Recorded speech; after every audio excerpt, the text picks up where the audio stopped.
Shalom, kami menyambut saudara dan juga Anda sekalian yang baru pertama kali mengikuti ibadah online GBI Battle. Kami berdoa agar Anda di dalam keadaan yang sehat dan juga dalam lindungan Tuhan. Bagi Anda yang baru pertama kali mengikuti ibadah online, ataupun Anda yang memerlukan layanan doa, Anda dapat mengirimkan komentar melalui kolom chat. Sebelum kita memulai ibadah ini, mari kita bersatu di dalam doa. Kami mengucap syukur Tuhan untuk setiap penyertaan Tuhan dalam kehidupan kami. Kami sebentar akan mengikuti ibadah, biarkan Tuhan yang menyertai dari awal, pertengahan, hingga akhirnya Tuhan. Terima kasih Tuhan Yesus, kami serahkan seluruhnya ke dalam tangan-Mu.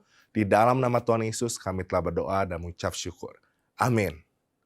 Yesus, untuk kasih setiamu, untuk kebaikan-Mu Tuhan, yang selalu Engkau nyatakan atas hidup kami.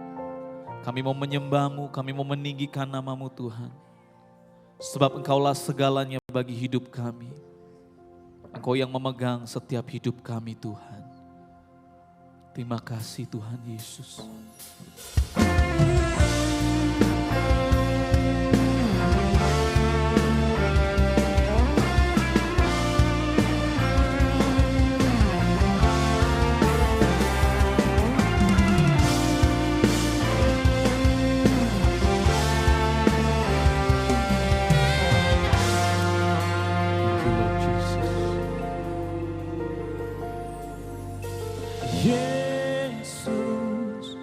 Kaulah Raja, Kau yang bertahta. Ku nyatakan kemuliaan-Mu, datanglah kerajaan-Mu. Ku percaya Kau berkuasa, selamanya ku menyembah. Ku percaya Kau berkuasa, selamanya ku menyembah. Selamanya Tuhan. Oh, sama-sama katakan.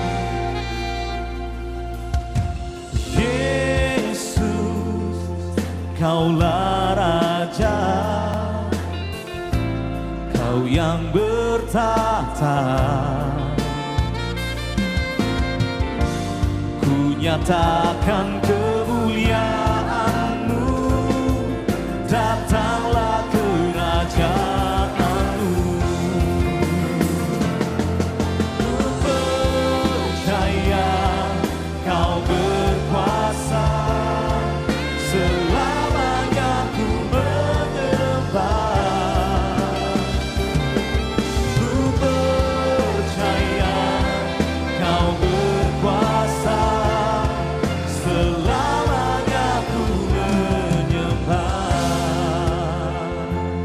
sama-sama kita bangkit berdiri bersama.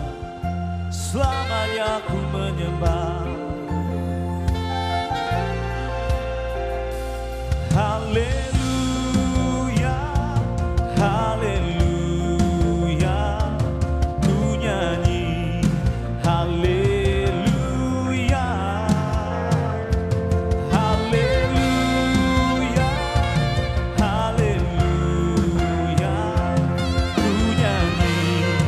Haleluya, sing haleluya.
tepuk tangan terbaik bagi nama Dia.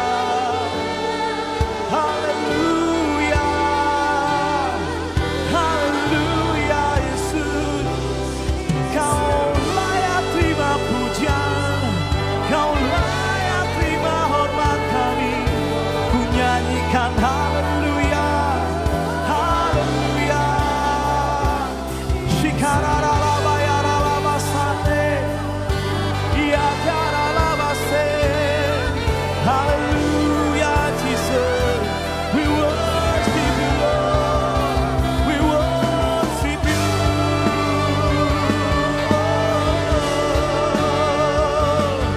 Kau yang layak disembah, Kau yang layak dipuji. Segala hormat hanya bagimu, segala hormat hanya bagimu Yesus Tuhan. Haleluya.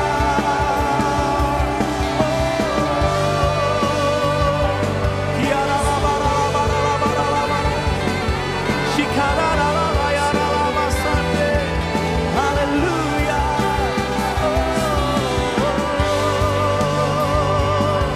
Jesus,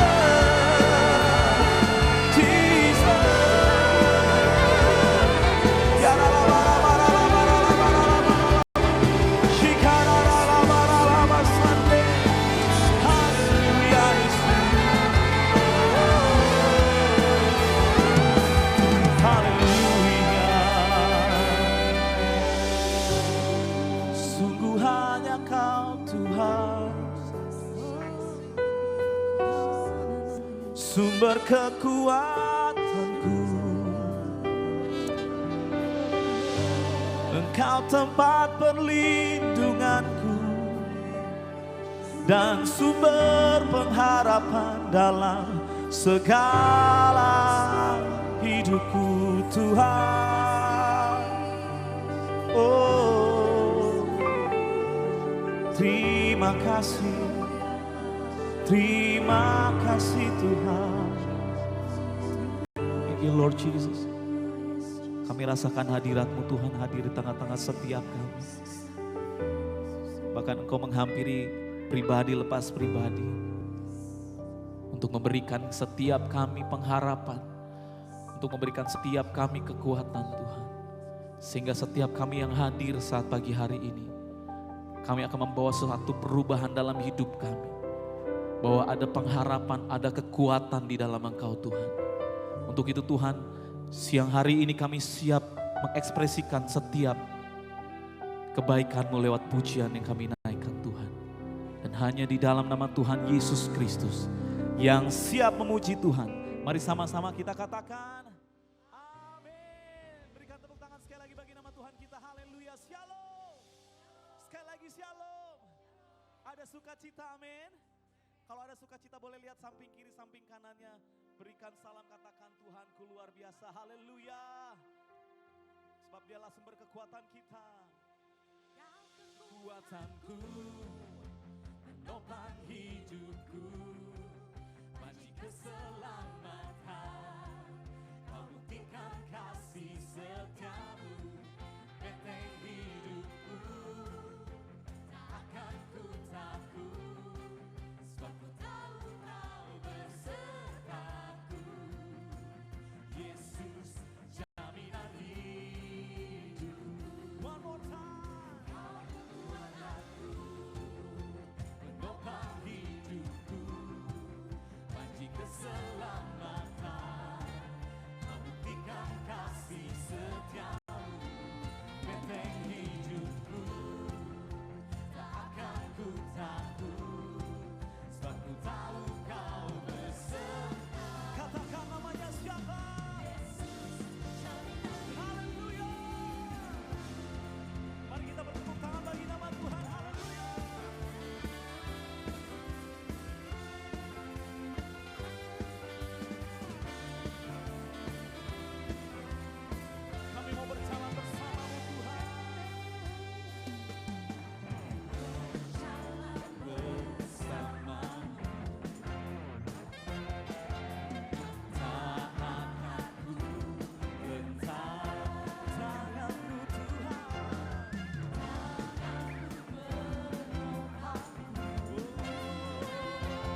keselamatan.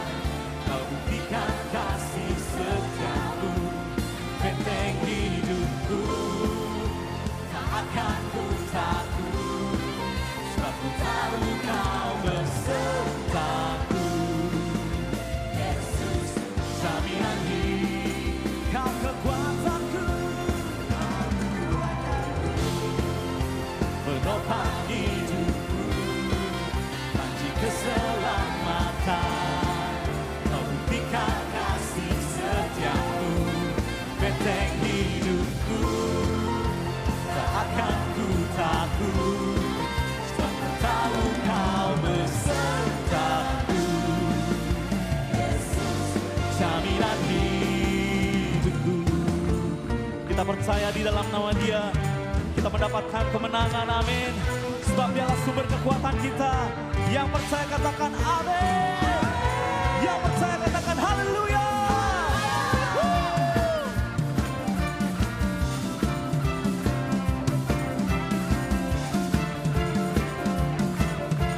Mari bersama-sama katakan. Kekuatanku, penopang hidupku, panci keselamatan. Kau buktikan kasih setiamu, benteng hidupku. Tak akan ku takut, sebab ku tahu kau besertaku. Yesus, jaminan hidup. Bersama lebih sungguh katakan. Penopang hidupku, Dialah panci keselamatan kita. Sebelum kita mendengarkan firman Tuhan, mari bersama-sama kita bersatu di dalam doa. Kami mengucap syukur Tuhan Yesus, kami telah menaikkan setiap pujian dan penyembahan kami. Sebentar kami akan mendengarkan firman-Mu, biarkan Roh Kudus ada buat setiap hati kami, sehingga firman ini mudah untuk dimengerti. Terima kasih Tuhan, di dalam nama Tuhan Yesus. Haleluya. Amin. Saya akan mengajak saudara untuk membuka firman Tuhan di dalam Efesus 4 ayat 31 sampai 32. Efesus 4 ayat 31 sampai 32. Saya beri judul renungan firman Tuhan hari ini, mengampuni seperti Yesus mengampuni. Kita baca secara nyaring dua ayat ini. Efesus 4 ayat 31 sampai 32. 1, 2, 3. Segala kepahitan, kegeraman, kemarahan, pertikaian, dan fitnah hendaklah dibuang dari antara kamu. Demikian pula segala kejahatan. Tetapi hendaklah kamu ramah seorang terhadap yang lain, penuh kasih mesra dan saling mengampuni, sebagaimana Allah di dalam Kristus telah mengampuni kamu. Amin. Satu pagi di rumahnya Pak Budi terdengar suara dari arah dapur. Preng. Pak Budi yang lagi ada di teras, dia kaget sekali dan dia teriak, "Inem, ada apa? Apa yang kamu pecahkan kali ini?" Lalu Mbak Inem ini datang dan dia bilang, "Pak, mohon maaf saya nggak sengaja memecahkan seperangkat cangkir yang Bapak baru bawa pulang kemarin." Si bapak langsung marah dan bilang gini, "Kamu tuh kalau kerja ceroboh sekali." Lalu si Inem bilang, "Mohon maaf Pak, ampuni saya. Aduh nggak sengaja, sorry Pak, sorry. Maaf. Kamu nggak tahu itu set cangkir mahal sekali. Masa cuma dengan maaf tuh gampang." Lalu Inem bilang, "Aduh Pak, maaf banget. Ini udah pecah, gimana ya? Ya udah gini deh Pak, saya akan gantikan ya Pak." Lalu Pak Budi bilang, "Ya bagus itu kamu tahu diri mau menggantikan cangkir saya yang kamu pecahkan." Lalu si Inem bilang ini, "Iya Pak, nanti saya belikan yang baru dengan gaji saya Pak. Tapi ngomong-ngomong mohon maaf nih ya Pak, karena saya memecahkan cangkirnya, mohon maaf banget Pak. Bapak kan belum bayar gaji saya tuh dari bulan lalu. Karena itu saya terpaksa sekali minta gaji saya cair Pak bulan ini." Lalu Pak Budi bilang, "Aduh bentar, kalau kayak gitu kita impas. Bulan ini saya lagi gak punya gaji, jadi gak apa-apa kamu tunda dulu pembelian cangkirnya. Kita selesaikan bulan depan. Kalau saya udah punya uang nanti saya bayar gaji kamu." Dari ilustrasi ini kita melihat bahwa terkadang kita ini menjadi orang yang tidak mau mengampuni. Karena memang pengampunan itu bukan sesuatu yang mudah. Ada satu quote yang bilang gini, to err is human, to forgive is divine.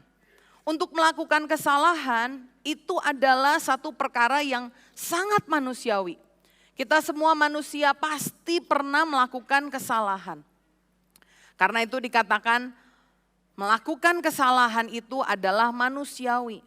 Tetapi mengampuni itu adalah satu hal yang ilahi. Pengampunan itu sulit betul saudara. Apalagi kalau kita melihat pengampunan itu sebagai hak kita. Kita bilang enak aja. Cangkir sudah pecah cuman bilang mohon maaf. Itu kan saya yang dirugikan. Hak saya itu. Karena itu seringkali orang tidak mau mengampuni karena kita melihat pengampunan itu adalah hak yang kita pegang. Tetapi kalau kita bisa melihat bahwa pengampunan adalah sebuah kewajiban, maka kita akan menjadi lebih mudah untuk memberikan pengampunan kepada orang lain. Di dalam Matius 18 ayat 23 sampai 35 ada sebuah perumpamaan. Ada seorang yang berhutang kepada raja, dia berhutang 10.000 talenta. Kalau saudara konversikan dengan uang pada saat itu, 10.000 talenta itu besar sekali. Saya kasih ilustrasi, 1 talenta itu sama dengan gaji orang sehari dikali 6.000 hari. Jadi 1 talenta itu gaji orang 6.000 hari, karena 6.000 dinar, 1 dinar itu 1 hari. Jadi kalau 10.000 talenta dikalikan 6.000 dinar menghasilkan 60 juta dinar. Artinya orang punya utang 10.000 hari, 10.000 talenta, kalau mau dibayar dengan orang yang bekerja setiap hari, dia itu harus bayar 60 juta hari. Atau kalau dikonversikan 192.307 tahun, 192.307 tahun. Siapa sih yang bisa hidup selama itu? Orang ini punya utang sama raja 10.000 talenta. Raja bilang, oke, kamu pasti gak akan bisa bayar. Karena itu jual anakmu, jual istrimu, jual asetmu, semua harta bendamu untuk melunasi hutang ini. Tapi karena raja melihat dia belas kasihan dan dia bilang udahlah, ya udah saya hapus aja utangnya. Lalu orang ini dengan berbahagia dia keluar dari istana raja, dia jingkrak-jingkrak, dia bilang aduh untung saya utangnya dihapus. Di persimpangan jalan dia ketemu sama temennya. Lalu ketika ketemu sama temennya dia ingat, temennya ini punya hutang sama dia. Hutangnya 100 dinar. 100 dinar itu setidaknya kalau mau dilunasi dengan gaji per hari, itu bisa dilunasi kurang dari 4 bulan saudara. Bandingkan dengan 192.000 tahun, dibandingkan dengan 4 bulan. Tapi apa yang dilakukan orang ini? Orang ini langsung tangkap temannya yang berhutang 100 dinar, dia cekik, dia bawa, dia masukkan ke dalam penjara. Kemudian raja mengetahui hal ini dan raja menjadi marah sekali. Dia akhirnya menghukum orang yang punya 10.000 talenta hutangnya itu. Karena orang yang telah diampuni, dia tidak memberikan pengampunannya kepada orang lain. Saudara, kekristenan, di dalam kekristenan kita mengampuni bukan untuk diselamatkan. Kita mengampuni bukan untuk dapat pahala. Kita mengampuni bukan untuk selamat, bukan untuk dapat pahala, bukan untuk dapat sorga. Tetapi justru kita mengampuni karena pertama-tama kita sudah diampuni terlebih dahulu. Karena itu dari kisah tadi baru kita bisa membaca ayat ini. Matius 6 ayat 14 sampai 15. Karena jikalau kamu mengampuni kesalahan orang, Bapamu yang di sorga juga akan mengampuni kamu juga. Tetapi jikalau kamu tidak mengampuni orang, Bapamu juga tidak akan mengampuni kesalahan kamu.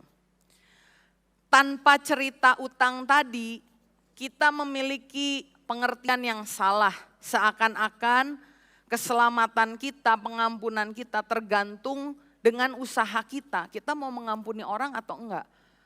Tetapi dari cerita yang tadi kita melihat, kita pertama-tama sudah terlebih dahulu diampuni. Karena kita sudah diampuni, maka sudah jadi kewajiban bagi kita untuk mengampuni orang lain. Tombol penentunya tidak ada di tangan saudara. Tombol penentunya adalah pengampunan yang Tuhan berikan kepada saudara. Dan ketika saudara diampuni oleh Tuhan, saudara harus mau mengampuni. Karena itu ayat yang tadi berkata Efesus 4 ayat 32. Tetapi hendaklah kamu ramah seorang terhadap yang lain, penuh kasih mesra dan saling mengampuni. Sebagaimana Allah di dalam Kristus telah mengampuni kamu. Pengampunan ini satu hal yang universal, saudara. Kita keluar dari gereja, rasanya ke agama yang lain pun pengampunan itu sesuatu hal yang dipuji. Tetapi kekristenan berbeda karena standar pengampunan itu bukan pada diri kita, tetapi firman Tuhan bilang, sebagaimana Allah di dalam Kristus telah mengampuni kamu, maka kamu harus saling mengampuni. Kita telah diampuni sehingga kita mengampuni. Tapi hari ini kita akan melihat, emang pengampunan seperti apa yang Tuhan Yesus berikan? Firman Tuhan berkata sebagaimana Yesus mengampuni, kita harus mengampuni. Maka hari ini kita akan melihat ada 3 karakteristik pengampunan Yesus yang mungkin tidak dimiliki oleh orang lain. Dan kiranya 3 karakteristik ini menjadi karakteristik kita ketika kita mengampuni orang lain. Yang pertama saya lihat Tuhan Yesus ketika mengampuni, dia memberikan pengampunan tanpa syarat. Lukas 23 ayat 34 berkata, ini Yesus yang bilang, ya Bapa, ampunilah mereka sebab mereka, apa baca bersama saya? Tidak tahu apa yang mereka perbuat. Seringkali ketika kita mau mengampuni, kita bilang gini sama Bapak, Bapak ampunilah mereka karena mereka tahu apa yang mereka perbuat. Atau kita bilang karena mereka menyesal akan apa yang mereka perbuat. Atau kita bilang karena mereka berjanji akan berubah, maka Bapa ampunilah mereka. Tapi ayat ini dengan jelas berkata, Bapa ampunilah mereka. Sebab mereka tidak tahu apa yang mereka perbuat. Ada seorang kepala bagian bekerja di Standard Oil, perusahaan Amerika Serikat yang besar sekali yang dimiliki oleh konglomerat namanya J.D. Rockefeller. Ada seorang ini, dia melakukan kesalahan transaksi sehingga perusahaan rugi $2 juta. 2 juta uang yang mahal, saudara.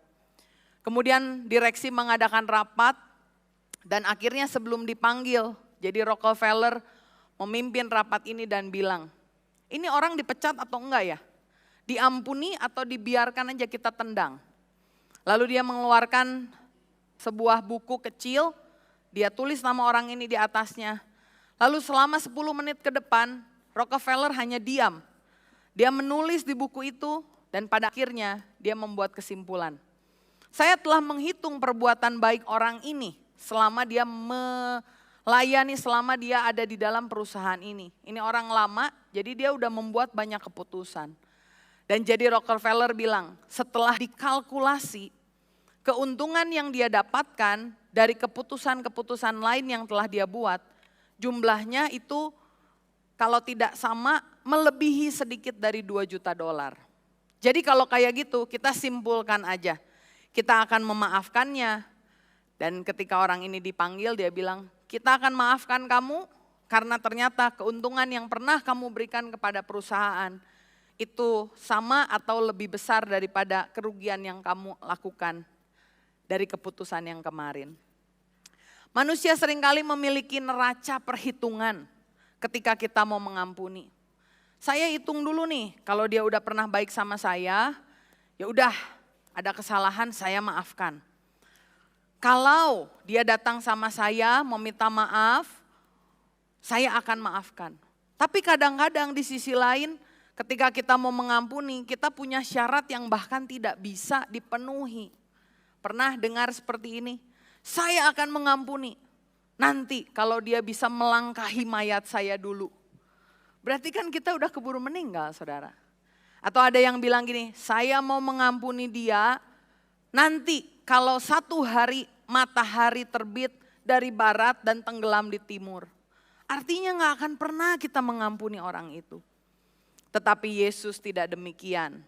Yesus berkata, Bapa, ampunilah mereka. Sebab mereka tidak tahu apa yang mereka perbuat. Ketika kita baca ini, kayaknya kurang kebayang ya. Mengampuni kayaknya susah. Apalagi kalau kita benar-benar tahu kapan Yesus mengucapkan kalimat ini. Kalau saudara baca, Yesus mengucapkan kalimat ini ketika dia ada di salib, saudara. Ketika dia sedang tergantung, ketika orang-orang di bawah ini sedang mengolok-olok. Ketika para prajurit Roma sedang membagikan undian untuk menjual jubah Yesus. Ketika dia baru digiring semalam-malaman. Ketika paku masih terasa. Kadang kita bilang saya mau mengampuni orang, nanti 10 tahun lagi, 20 tahun lagi. Tapi Yesus mengucapkan saat disalib dia lagi menderita. Dia bilang, Bapa, ampunilah mereka. Siapa mereka? Orang yang salah mengerti Yesus. Orang yang memfitnah Yesus. Orang yang menangkap Yesus, yang mencambuk Yesus. Yang menjatuhkan vonis. Yang menyalibkan Yesus. Dan saat disalib, sebagai manusia dia sakit, saudara. Tergantung, telanjang, dihina. Tapi dia bilang, Bapa, ampunilah mereka. Karena mereka tidak tahu apa yang mereka perbuat. Orang-orang ini tidak pernah berjanji, Yesus nanti saya mau berubah kalau engkau udah meninggal, terus nanti mungkin bangkit saya mau berubah. Enggak. Tidak pernah orang-orang ini berjanji untuk berubah. Tidak pernah orang-orang ini meminta maaf. Bahkan saya rasa sama seperti yang Yesus katakan. Mereka tidak menyadari apa yang telah mereka lakukan. Karena itu firman Tuhan menunjukkan kepada kita di dalam Roma 5 ayat 8. Tetapi Allah menunjukkan kasih-Nya kepada kita. Oleh karena Kristus telah mati untuk kita waktu kita masih berdosa. Ini adalah sebuah ayat yang menunjukkan betapa kasih-Nya pada kita. Dia memberikan pengampunan tanpa syarat. Sebelum tunggu kita pun Tuhan sudah mengampuni. Matius 5 ayat 38 sampai 44 berkata, kamu telah mendengar firman, mata ganti mata dan gigi ganti gigi. Tetapi aku berkata kepadamu, janganlah melawan orang yang berbuat jahat kepadamu. Melainkan siapapun yang menampar pipi kananmu, berikan juga kepadanya pipi kirimu. Dan kepada orang yang hendak mengadukan engkau karena mengingini bajumu, serahkanlah juga jubahmu. Dan siapapun yang memaksa engkau berjalan 1 mil, berjalanlah bersama dia sejauh 2 mil. Berilah kepada orang yang meminta kepadamu, dan janganlah menolak orang yang mau meminjam daripadamu. Kamu telah mendengar firman, kasihilah sesamamu manusia dan bencilah musuhmu. Tetapi aku berkata kepadamu, kasihilah musuhmu dan berdoalah bagi mereka yang menganiaya kamu. Yesus memberikan pengampunan yang meskipun, bukan pengampunan yang asalkan. Di dunia ini orang bisa bilang mengampuni, tapi saya rasa karakter pengampunan Yesus itu tidak ada pada orang dunia. Kita hanya menemukan pengampunan tanpa syarat. Meskipun dia jahat, saya tetap mau mengampuni. Meskipun dia belum bertobat, saya tetap mau mengampuni. Meskipun dia belum pernah minta maaf sama saya tetap mau mengampuni. Meskipun saya menderita kerugian, tapi saya tetap mau mengampuni. Bukan pengampunan yang asalkan. Yesus memberikan pengampunan juga bukan karena orangnya layak untuk diampuni. Kadang kita bilang gini, kalau dia layak diampuni, saya ampuni dia. Tapi orangnya seperti itu. Karena itu saya gak mau mengampuni dia. Tapi kita lihat orang-orang yang menghina, mencaci, menista, menyalibkan Yesus tidak layak untuk diampuni. Tetapi tetap Yesus mau mati untuk mereka. Karena begitu besar kasih Tuhan buat manusia. Apakah hari ini saudara belum mau mengampuni karena orang itu tidak layak untuk diampuni? Ataukah saudara masih menunggu pengampunan karena ada satu hal yang saudara ingin mereka lakukan kepada saudara? Tapi hari ini firman Tuhan mengingatkan, mari belajar seperti Yesus yang mengampuni tanpa harus ada syarat. Yang kedua, karakteristik pengampunan Yesus bukan hanya tanpa syarat, dia mengampuni juga tanpa batas. Pengampunan tanpa batas kita bisa lihat di Matius 18 ayat 21 sampai 22. Kemudian datanglah Petrus dan berkata kepada Yesus, Tuhan, sampai berapa kali aku harus mengampuni saudaraku jika ia berbuat dosa terhadap aku? Lihat ya, neracanya tuh masih kuat. Tuhan, saya ngampunin dia berapa kali nih? Sekali, 2 kali, 3 kali, atau 7 kali? Dia tanya, sampai 7 kali. Tetapi Yesus berkata kepadanya, bukan, aku berkata kepadamu, bukan sampai 7 kali, melainkan sampai 70 kali 7 kali. Ada seekor kucing dipelihara oleh sepasang suami istri, kebetulan ini kucing punya istrinya. Gak berapa lama istrinya melihat karpet kesayangannya hancur karena sama si kucing dicakar-cakar. Dan istrinya jadi sedih, dia kesel, dia tahan marahnya. Dan dia bilang sama kucing, kucing 1. Terus dia melakukan hal-hal yang lain, dia kerja siang-siang, kemudian menjelang sore dia mau memandikan kucing ini. Dia mau ambil si kucing, dia mau bawa ke kamar mandi, tapi ketika on the way ke kamar mandi, si kucing mencakar si istrinya lagi. Sehingga di sini tangannya yang bagus, yang mulus jadi kena cakar banyak sekali. Si istri ini kesel banget. Lalu dia taruh kucingnya dan dia bilang, kucing 2. Waktu malam si kucing belum makan, akhirnya si istri ini juga kasih makanan buat si kucing. Tapi ketika ditaruh makanannya, sekali lagi si kucing mencakar si sang istri ini. Lalu istrinya udah kesel banget, hari ini dicakar 3 kali. Akhirnya dia bawa ke dapur makanannya, dia siapkan ulang, dia taruh 3 ya. Dan apa yang terjadi keesokan harinya, kucingnya gak ada saudara. Lalu suaminya tanya, kucingnya kemana? Bukannya kucing baru? Oh iya, kemarin suka nyakar sih, tapi sekarang udah gak apa-apa, udah gak ada. Suaminya kaget, lalu suaminya pergi ke dapur dan dilihat ternyata di dalam tempat sampah ada bekas racun tikus saudara. Ternyata si kucingnya dikasih racun tikus mungkinnya sama istrinya. Lalu suaminya datang ke istrinya dan bilang, kamu tuh perempuan gimana sih?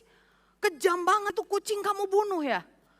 Aduh saya lihat nih ada racun tikus, kamu kasih ya sama kucing. Istrinya sakit hati, dia menangis karena suaminya maki-maki dia tanpa bertanya. Suaminya terus bilang sama istrinya, kamu tuh harusnya begini. Istrinya nangis, dia tahan napas, dia hembuskan napas. Sesudah tenang dia datengin suaminya dan dia bilang, 1. Hati-hati, nanti ada 2, ada ketiga. Mungkin hidupnya sama seperti si kucing. Seringkali ketika kita mengampuni, kita hitung pengampunan kita. Sama orang ini saya udah ngampunin sekali nih. Salah lagi, udah 2 kali nih. Salah lagi, udah 3 kali nih. Tentu bukan berarti saudara mengulang-ulang kesalahan, bukan. Tapi ini menunjukkan bahwa orang yang menyakiti kita tetap harus kita ampuni. Bukan berarti mentoleransi kesalahannya. Kalau misalkan dia ada salah sama saudara, nipu lah anggap ya. Kan jangan juga kita mau terus-menerus ditipu, uang kita habis. Bukan seperti itu. Tetapi mengenai pengampunan kita harus terus mengampuni. Yang sering saya temukan, kita ini sulit mengampuni berkali-kali, terutama sama anggota keluarga kita. Mamah kita, papah kita, adik kita, kakak kita, itu orang-orang yang paling ngeselin. Udah diampuni, gitu lagi. Tapi mari kita pakai kacamata Yesus. Yesus pengampunannya batasnya sampai kapan? Tidak terbatas. Karena kasih Allah adalah kasih yang tidak terbatas. Petrus bilang 7 kali cukup nggak? Kenapa Petrus bilang 7 kali? Karena ternyata 7 itu adalah angka sempurna. Tuhan menciptakan dunia, dia beristirahat di hari yang ke-7. Jadi Petrus bilang, ini udah bagus nih, 7 kali udah cukup kayaknya. Tapi Yesus berkata, bukan 7 kali, tetapi 70 kali 7 kali. Lalu kita hitung, 70 kali 7, 490. Oke, saya mulai hitung ya. Mama saya ngeselin ya, dari saya remaja saya hitung. Setiap hari kita hitung. Begitu 490 kali kita berhenti mengampuni orang tua kita. Apakah seperti itu? Bukan. Yang dimaksud di sini adalah kita harus memiliki kasih yang sempurna. Kasih yang tanpa batas. Kasih yang terus mau memberikan pengampunan. Mana lebih mudah menurut saudara? Buat Tuhan mengampuni dosa kecil atau dosa besar? Mana yang lebih mudah Tuhan ampuni? Dosa kecil, dosa sedang atau dosa besar? Yang dosa kecil angkat tangan? Yang dosa sedang angkat tangan? Yang dosa besar angkat tangan? Saudara percaya kan Tuhan mengampuni dosa? Kok gak ada yang angkat tangan ya? Tuhan mau dosanya kecil, sedang, besar Tuhan bisa ampuni. Bahkan berkali-kali kita salah kalau kita minta ampun sama Tuhan, merendahkan diri, Tuhan mengampuni kita. Begitu juga dengan kita saudara, memberikan pengampunan bukan hanya tanpa syarat, tetapi tanpa batas. Yang ketiga yang terakhir saya lihat karakteristik pengampunan Tuhan adalah pengampunan tanpa pembalasan. Yohanes 8 ayat 4-11 menceritakan ada seorang wanita yang kedapatan berzina. Orang ini ditangkap oleh orang Farisi, dibawa, ditaruh di bawah kaki Yesus dan di depan semua orang. Mereka bilang seperti ini. Yohanes 8 ayat keempat, Rabi, perempuan ini tertangkap basah ketika ia sedang berbuat zina. Musa dan hukum Taurat memerintahkan kita untuk melempari perempuan-perempuan yang demikian. Apakah pendapatmu tentang hal ini? Saudara perlu tahu ada satu prinsip di sini. Di dunia, orang dunia itu melihat bagaimana kita bereaksi terhadap sesuatu yang terjadi. Yesus diperhadapkan ke banyak orang dan orang Farisi berusaha untuk mencobai dia. Nih Yesus, ada yang salah. Kata hukum Musa harus dilempari batu. Sebenarnya sih kalau kita lihat hukum Musa tidak seperti yang disampaikan. Tapi mungkin orang zaman itu atau orang Farisi karena mau menjebak, mereka bilang shortcutnya aja. Ini wanita berzina harusnya dilempari batu. Orang-orang menantikan reaksi apa yang Tuhan akan berikan. Dalam hidup kita juga sama. Nih, ada orang yang nipu nih, sama kamu mau diapain? Nih, ada orang yang ngehina kamu, ada orang yang ngomongin kamu, sama kamu mau diapain? Ingat ini saudara, dunia melihat respon kita. Dan bagaimana Yesus meresponi kejadian ini? Apakah Yesus langsung melempari orang ini dengan batu? Tidak. Yohanes 8 ayat yang ke-7 dikatakan, Yesus pun bangkit berdiri lalu berkata kepada mereka, barang siapa di antara kamu tidak berdosa, hendaklah ia yang pertama melempar batu kepada perempuan itu. Ketika orang-orang mendengar itu satu persatu pulang. Kenapa? Karena mereka tahu mereka juga berdosa. Mereka nggak layak untuk memberikan pembalasan, penghukuman kepada orang ini. Tapi tahukah saudara bahwa di antara orang itu sebetulnya ada satu orang yang bisa melempar batu. Yesus. Yesus tidak berdosa. Dia satu-satunya orang yang berhak untuk melempar batu kepada wanita itu. Tapi apa yang Yesus lakukan? Yohanes 8 ayat 10-11. Yesus bangkit berdiri dan berkata kepada perempuan ini, hai perempuan, di manakah mereka? Tidak adakah seorang yang menghukum engkau? Jawab perempuan ini, tidak ada Tuhan. Lalu kata Yesus, aku pun tidak menghukum engkau. Pergilah dan jangan berbuat dosa lagi mulai dari sekarang. Yesus berhak memberikan penghukuman, penghakiman, pembalasan. Tapi Yesus tidak melakukannya kepada orang ini. Lalu kenapa kita yang sama-sama berdosa merasa berhak untuk memberikan penghukuman kepada orang yang bersalah kepada kita? Ini yang membuat simbol yang melekat kepada Yesus adalah simbol salib. Salib adalah simbol penghukuman, salib adalah tanda bahwa ada orang yang diberikan penghukuman, pembalasan yang setimpal, yang keji atas perbuatannya. Tetapi karena kasih Yesus, salib yang harusnya menjadi tanda penghukuman, menjadi tanda pengampunan buat kita.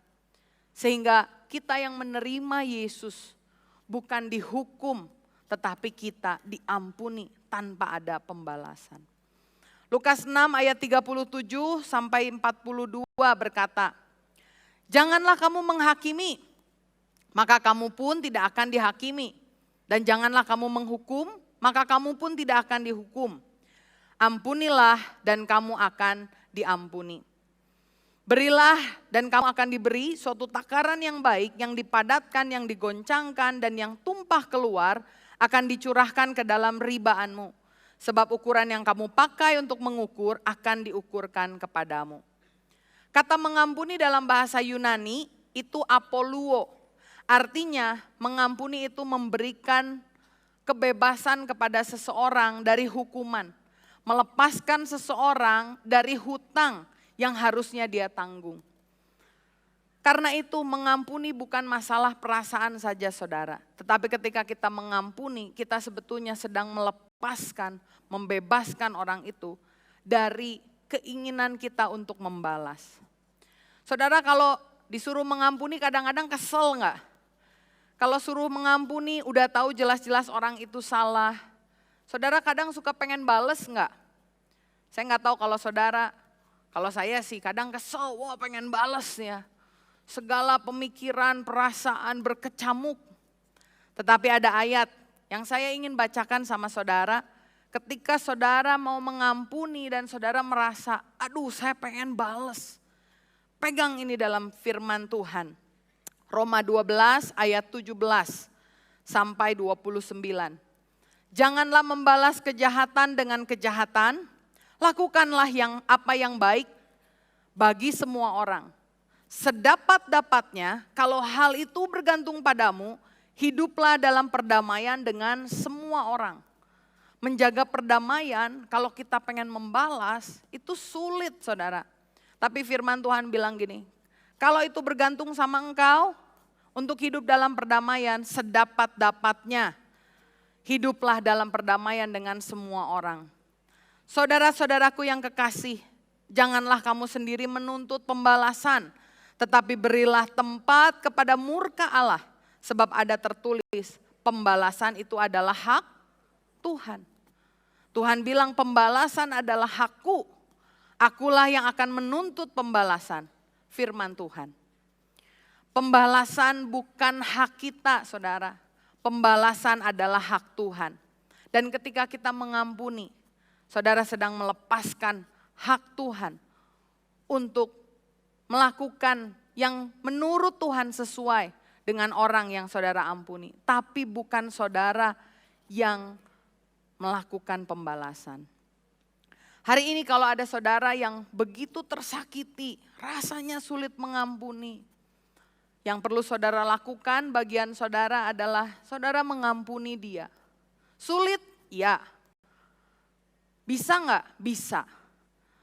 Tuhan memampukan kita, Tuhan sudah mengampuni kita, maka kita pun bisa mengampuni. Bagian kita mengampuni, bagian Tuhan, Dia yang akan melakukan pembalasan sesuai dengan kasih karunia-Nya. Pembalasan yang Tuhan lakukan mungkin tidak sepemikiran dengan pembalasan yang kita pikirkan. Jadi nggak bisa kita bilang serahkanlah sama Tuhan, Tuhan kalau Tuhan mau pekerjaannya hancur, lakukanlah Tuhan. Kalau mau kesehatannya jadi hilang Tuhan, jadi sakit, lakukanlah Tuhan sesuai dengan kekuasaan-Mu. Tuhan memberikan pembalasan itu sesuai dengan kasih karunia Tuhan. Jadi jangan heran saudara. Kalau ternyata saudara diam, saudara pengen Tuhan membalaskan melakukan sesuatu. Mungkin Tuhan tidak menuntut pembalasan kepada orang tersebut sebagaimana yang kita mau. Tapi kita percaya dalam segala hal Tuhan melakukan kebaikan bagi mereka yang mengasihi Dia. Saudara lihat firman Tuhan, Yusuf sama saudaranya menjual Yusuf. Apakah pernah kemudian saudaranya Yusuf jadi dijual, dikirimkan ke negeri yang lain? Kan enggak. Mungkin secara manusia kita pikir, kalau dia jual saya sebagai pembalasan, dia juga harus dijual dong. Kalau dia masukkan saya dalam sumur, harusnya dia juga masuk dalam sumur dong. Kalau saya difitnah, masuk dalam penjara, harusnya istri Potifar itu difitnah juga masuk penjara dong. Tapi apakah itu yang terjadi? Tidak. Pembalasan yang Tuhan lakukan dalam hidup Yusuf adalah Tuhan mengangkat Yusuf menjadi raja. Saudara, biarkan Tuhan melakukan pembalasannya sesuai dengan kasih karunia Tuhan. Jangan ngurusin yang sebelah sini, urusin yang sebelah sini, kita mengampuni. Kadang sulit, kadang sakit, saya juga tahu pengennya bales. Tapi kita masuk hadirat Tuhan, kita bersimpuh, kita doa sama Tuhan. Saudara mau nangis, saudara mau teriak, saudara bilang Tuhan saya nggak sanggup. It's okay. Tapi saudara harus ambil keputusan. Memberikan pengampunan, artinya menyerahkan hak kita untuk melakukan pembalasan kepada hakim yang agung. Saudara pernah lihat foto ini? Mungkin saya rasa banyak yang belum pernah lihat ya. Ini sebuah foto yang terkenal, foto yang diambil ketika ada perang saudara di Vietnam pada tahun 1972. Gadis yang di tengah itu saya blur badannya, namanya adalah Panti Kimpak. Di blur kenapa? Karena anak ini umur 9 tahun, dia menjadi salah satu korban perang, kena bom. Ketika bom itu meledak di dekat rumahnya, api menyambar bajunya, sampai akhirnya bajunya terbakar, bahkan seluruh punggungnya itu terbakar juga saudara. Anak ini umur 9 tahun, dan saat itu kita tahu kalau Bapak Ibu tertarik dengan cerita yang fullnya, Bapak Ibu boleh lihat karena foto ini menjadi foto yang diberikan penghargaan untuk menunjukkan betapa mengerikannya perang. Wanita ini dikenal sebagai Napalm Girl. Dia begitu membenci orang yang mengebom kampungnya.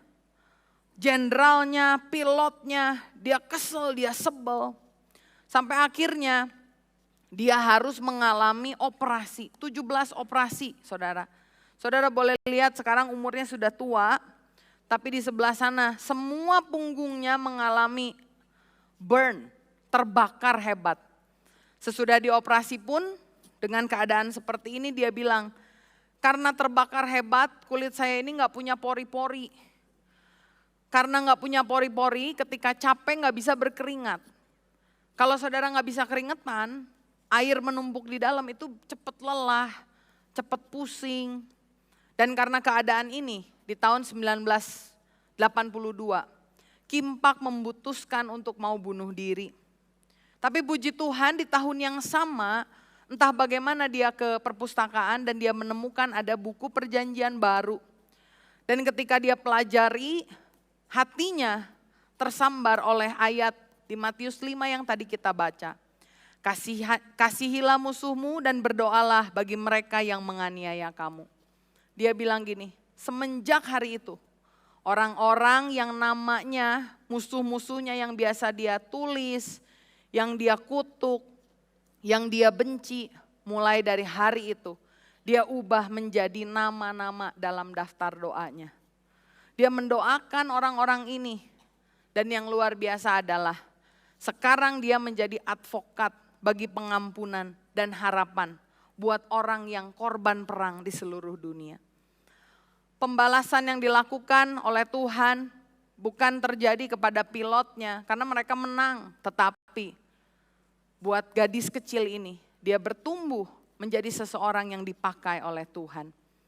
Itu mengubahkan dirinya. Dirinya bukan hanya tidak lagi benci, tidak lagi marah, tidak lagi takut, tapi hidupnya menjadi bermakna dan hidupnya menjadi berarti. bukan hanya buat dirinya, tetapi buat orang lain.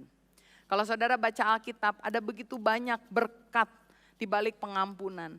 Tapi saya nggak bahas hari ini, karena saya nggak pengen saudara mengampuni hanya karena mau dapat berkat. No, saya mau mengingatkan saudara, saudara mengampuni bukan masalah dapat berkat atau enggak. Tapi saudara menyadari, Tuhan telah mengampunimu, maka engkau harus mengampuni. Saya minta pemain musik untuk maju ke depan, kita akan nyanyikan satu lagu dan saya akan tutup 1 Yohanes 4 ayat yang ke-10. Kita bangkit berdiri sambil kita baca ayat terakhir ini menjadi perenungan untuk kita. 1 Yohanes 4 ayat 10, 1, 2, 3. Inilah kasih itu, bukan kita yang telah mengasihi Allah, tetapi Allah yang telah mengasihi kita dan yang telah mengutus Anaknya sebagai pendamaian bagi dosa-dosa kita. Kita mengampuni bukan karena kita bisa. Kita mengampuni karena kita pernah merasakan kasih Tuhan yang mengampuni diri kita. Saya berdoa, saudara merasakan kasih Tuhan yang berlimpah. Sehingga kalau ada saudara yang tidak bisa mengampuni sudah bertahun-tahun, hari ini saudara mengalami terobosan. Saudara merasakan kasih Tuhan, memenuhi saudara bahkan meluber, sehingga saudara bisa mengampuni. Mari kita berdoa. Tuhan, terima kasih kalau Kau mengingatkan kami lewat firman yang telah disampaikan oleh hamba-Mu. Biarkan kami bukan hanya menjadi pendengar firman Tuhan, tetapi kami mau jadi pelaku firman. Biarkan ini mengingatkan kami untuk hidup benar di hadapan Tuhan. Kami berdoa Tuhan buat bangsa dan negara kami. Biarkan Kau terus lawat, Kau terus jamah. Biarkan setiap pemimpin yang ada takut akan Tuhan. Buat gereja-gereja Tuhan dimanapun berada juga terus menjadi garam dan terang. Buat gembala kami juga Kau berikan kesehatan, kekuatan, agar beliau terus bisa menjadi teladan untuk kami semua. Buat jemaat-jemaat yang mungkin hari ini sedang sakit, Kau yang jamah Tuhan, bilur-bilur-Mu menyembuhkan. Buat yang sedang berbeban berat, Roh Kudus sebagai penolong kami, menghibur, menguatkan. Sehingga damai sejahtera dari Tuhan dapat dirasakan oleh seluruh jemaat. Sekarang kami mau melanjutkan aktivitas, kami butuh berkat Tuhan. Kami mau angkat tangan kami ya Bapa. Diberkatilah pekerjaanmu, diberkatilah usaha, diberkatilah studimu, diberkatilah pertumbuhan rohanimu. Engkau akan terus naik bukan turun, engkau akan menjadi kepala bukan ekor. Berkat dari Allah Bapa, keselamatan dari putranya Yesus Kristus, dan persekutuan yang manis dengan Roh Kudus akan menyertai hidup kita sampai selama-lamanya. Di dalam nama Tuhan Yesus yang telah menerima berkat, mari katakan, amin. Silahkan share dan bagikan video ini jika Anda merasa terberkati. Dan jangan lupa subscribe agar setiap ibadah, setiap konten-konten rohani bisa memberkati Anda. God bless you.